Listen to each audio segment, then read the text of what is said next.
Journey to Sekhmet at Karnak. Sekhmet. Her name means power.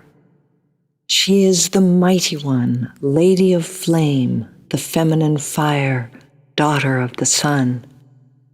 Considered by many to be a goddess of war and destruction, she is also the quintessential healing goddess of Egypt.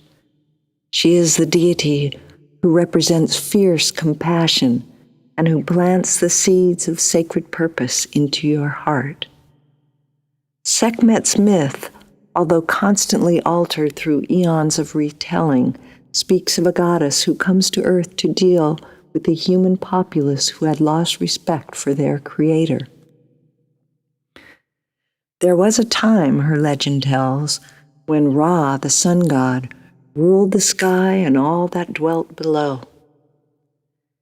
There was day while the sun shone bright upon the land, and there was night when Ra was swallowed by the goddess and carried safely through those mystical hours on wings of darkness till he was born again, heralding the new day. It was said that Ra grew weary and was perceived as weak and decrepit by people who no longer paid him homage. Their worship and respect had become lax. Ra looked on his creation and in his dismay called upon the goddess Sekhmet to set things straight. As she prowled the land, she saw needless human suffering. She saw how cosmic law was being defiled. She unleashed her wrath upon the people of earth, and the ground was littered with spent and bleeding bodies. With her newly ignited taste for human blood, the carnage knew no bounds, and Ra grieved as he looked upon the waste laid by Sekhmet. Because of her divine powers, Ra knew he could not force Sekhmet to cease her savage slaughter. He would have to resort to trickery. That night, while she rested, he called upon his priests to brew 7,000 vats of barley beer spiked with mandrake root, the red ochre of Elephantine Island, and pomegranate juice, so that it resembled blood. Just before dawn, they poured it out upon the fields where Sekhmet was sure to pass. When she awoke, she was ready to resume her feast. She began to lap the puddles of blood from the fields and soon became intoxicated, continuing to drink until the beer rendered her incapable of pursuing the slaughter. According to the myth, Sekhmet transformed into her more docile aspect as the cow goddess Hathaway, and the human species was spared. This tale omits mention of Sekhmet's boundless compassion, her exceptional healing gifts, her power, and her freedom. The premise that Sekhmet's rage can be tempered through intoxication and unconsciousness or sleep illustrates how the current worldwide paradigm needs changing. No longer can we afford to retreat into unconsciousness or have our freedom tricked out of us. Our personal demons are part of ourselves, and they, too, are divine. Going to Egypt and visiting the standing statue at her chapel at Karnak is the most potent way to connect with Sekhmet. However, her statues have been placed in museums throughout the world, and they all retain the Ka, the energy with which they were initially invested. If a trip to Egypt or a museum with a Sekhmet statue is not accessible, any person can connect directly with Sekhmet through shamanic journeys or other forms of interactive meditation. Guided visualizations with an experienced practitioner who is already acquainted with Sekhmet can be helpful. As you develop a relationship with her, you begin to awaken her attributes, including her power in yourself. Although she brings a wildness that requires self-control, there is also ample unconditional love and compassion, true balance and confidence, pure freedom, and the ability to own your true identity and purpose. In the journey to Sekhmet that follows, we find her at Karnak, the great temple complex built over hundreds of years in Thebes, the capital of Upper Egypt, now known as Luxor.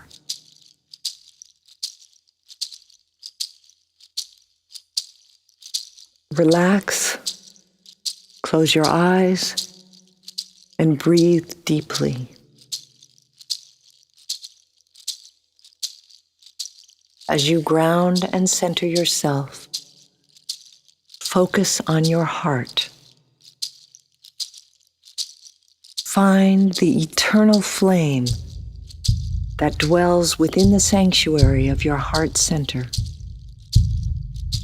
When you bring your heart center into focus, feed your heart flame with love. Love is the fuel. As your heart flame brightens and intensifies with your love, begin to inhale the powers of earth and sky simultaneously, drawing your breath from deep within the molten core at the heart of the earth and from the heart of the cosmos, drawing it up through all the layers of the earth and down through the galaxies and stars and our solar system, bringing up the power and vitality and the medicines of the earth and the intelligence and radiance of the sky.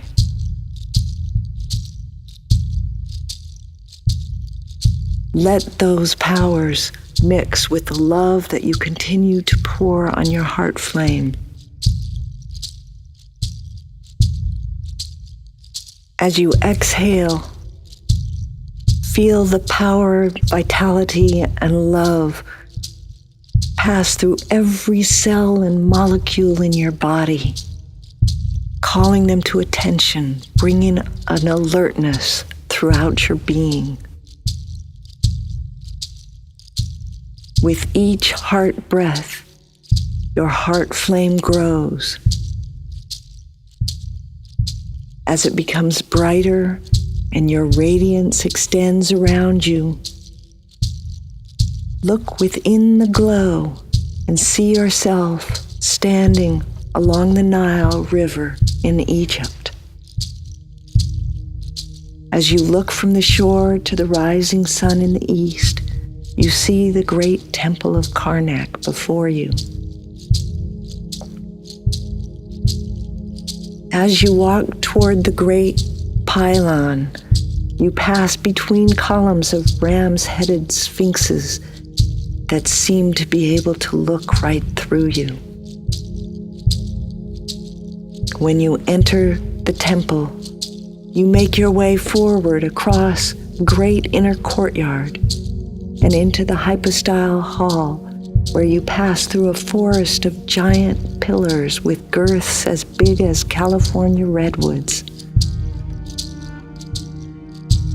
About halfway through, to your left, you see a small opening in the wall that takes you out of the original temple and into what might once have been a garden. It's now covered with sand, upon which is arranged bits and chunks of bygone monuments, many of which are numbered and left waiting to be reassembled as the ancient temple complex continues to be reconstructed piece by piece. You come to a path on your right that takes you to a colonnade, through which you proceed to a small inner courtyard in front of the chapel of Ptah, Sekhmet, and their son Nefertun. There is an ancient stone slab in front of the massive wooden door. Stand for a moment before this stone altar and consider how it will be to stand before the great goddess Sekhmet.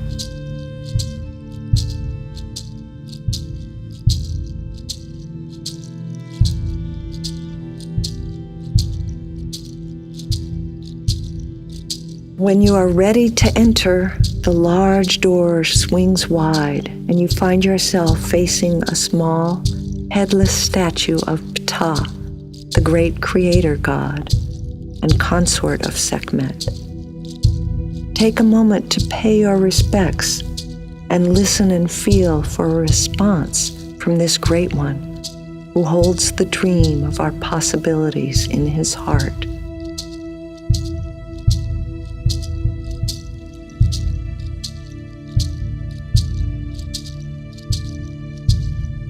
Next, move to the chamber that's to your left, an empty room dedicated to the son of Sekhmet and Ptah, Nefertum, the essence of the fragrance of life.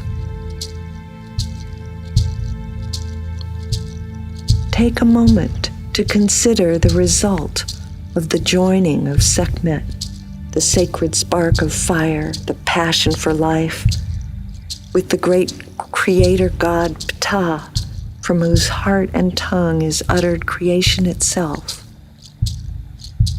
Breathe deeply, and perhaps you will smell the subtle fragrance of lotus blossoms.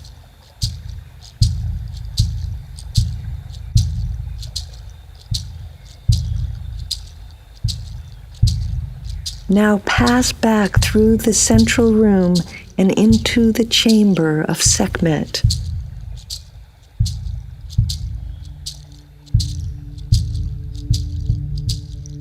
As you enter and turn to the left, you see her, an 8-foot-tall basalt statue of a lioness-headed goddess with a woman's body. She's holding the papyrus staff in one hand and the ankh in the other. As you approach her, you can feel her piercing eyes penetrating into you. Step up to this great goddess. Look her in the eyes, open your heart, and breathe the heart breath, exhaling the offering of love and the powers of earth and sky directly from your heart to hers.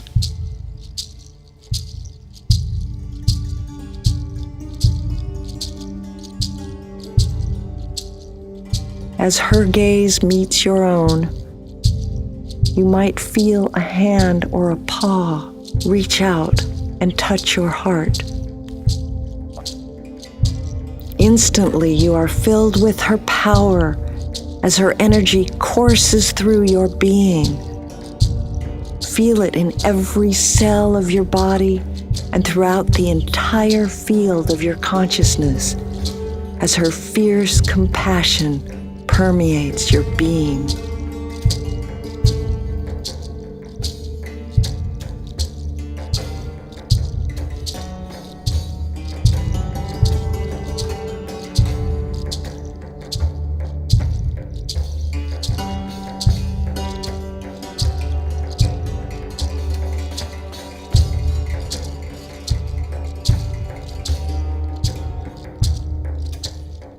Receive whatever teaching, message, initiation, or instruction that Sekhmet has for you at this time.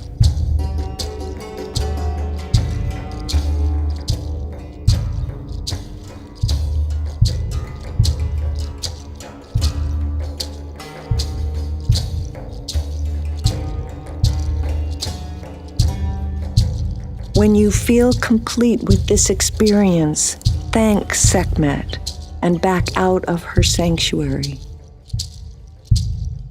Be sure to acknowledge Ta as you turn to exit the chapel through the main door. Stand once again at the stone altar in the courtyard and take some time to reflect on your experience with Sekhmet and the powerful initiation that you've received.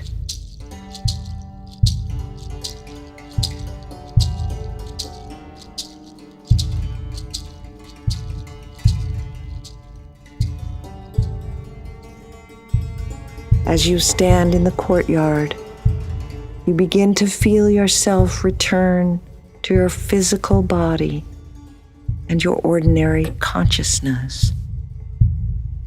Take some deep, grounding breaths, breathing in through the small of your back, filling your belly, and exhaling downward into the earth to ground and center yourself.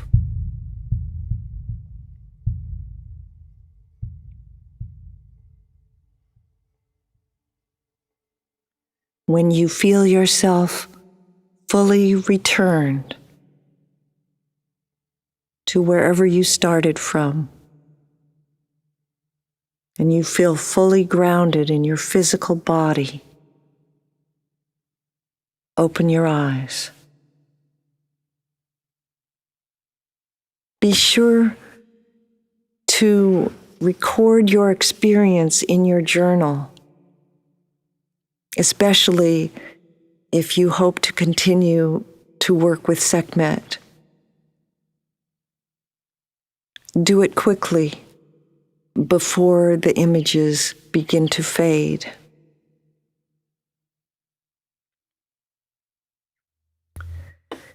You can connect with her through the heart breath and by directing your attention and intention to invoke her presence. I encourage you to return to Sekhmet often to deepen the relationship you have begun to develop with this journey.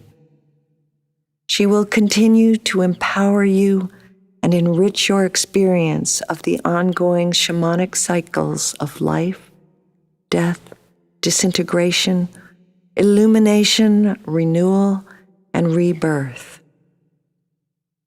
Sa, Sekhem, Sahu.